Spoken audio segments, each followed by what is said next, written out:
Welcome to the chapter about writing Dockerfiles. My name is Candace Savin, and I'm the lead instructor for this course. So, in the last chapter, we did a little bit of playing around with Dockerfiles, but in this chapter, we're going to talk a little bit more about the details to hopefully get you more comfortable for manipulating your Dockerfiles. This is the licensing information for this course. Okay, so for this chapter, we're going to work on demonstrating how to use Dockerfile commands to build images. And then we're going to just show some common ways you might want to install software packages like those used from R and Python. So Dockerfile commands, some of these will be familiar to us already. So from, it creates a layer from another Docker image. You saw us use that in the last activity. Command specifies what command to run within the container.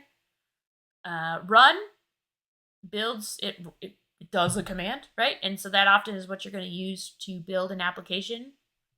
And then copy adds files from your Docker client's current directory. Okay, so let's say you have a random file that you need to copy over. You can use that command to do that. We're going to talk in the future about more details about this, but please don't copy over like very sensitive files or things that can't be shared, because remember that if you share your Docker image, then those files are also accessible to people. So just be careful about what you're copying over. Okay, troubleshooting tips for Dockerfile builds. First of all, start with a good base image. Not too bad. Sorry, I said that very weird. Start with a good base image. Not too big, but something that also has a lot of what you need, right? We'll talk about why not too big in a future chapter. Look for other Docker files and copy their installation steps. A lot of people, have already built Docker images that might have what you need. So you can kind of go through and find people's Docker files on GitHub and see how they installed certain packages that you might need and see if that works with your particular build.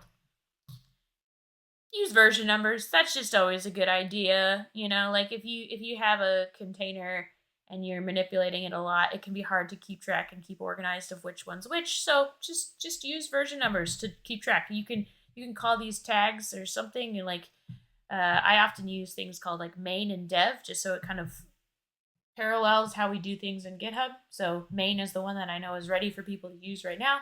Dev is the one that is maybe still, in development, So if your Docker file fails to build, try to pinpoint what the first part it is failing on. Usually it'll give you some kind of output and you can scroll back, and this is where it really starts to become an art form, and it's a little tricky, okay? You're going to want to try to find the part of the error message that is key to you figuring out the problem, and that is going to vary so much, but the best I can tell you is, it's not necessarily going to be the last thing that was printed out. You might have to scroll back and kind of see, like, it might be that this dependency failed because this one wasn't installed and this one said that it needed this kind of thing. So you might have to scan and kind of scroll back to find out what the thing is, and then do your best to use Stack Overflow, use Google to try to figure out, probably someone else has encountered that problem too. So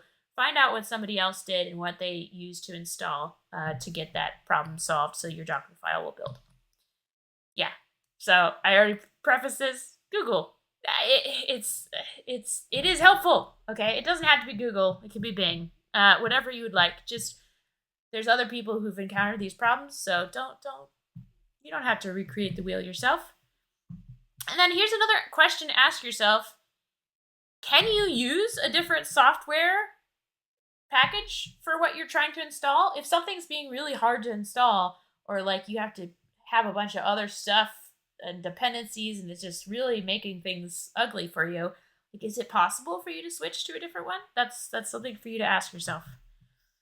And this one gets me all of the time, okay? Sometimes you might have a step that actually, if it looks the same in text, when you are rebuilding your Docker file, okay, if it looks the same, it won't redo it, okay? So like, for example, let's say I had a Docker file that it was borrowing from a base image. And that base image, maybe the tag didn't change, or maybe I didn't specify a tag.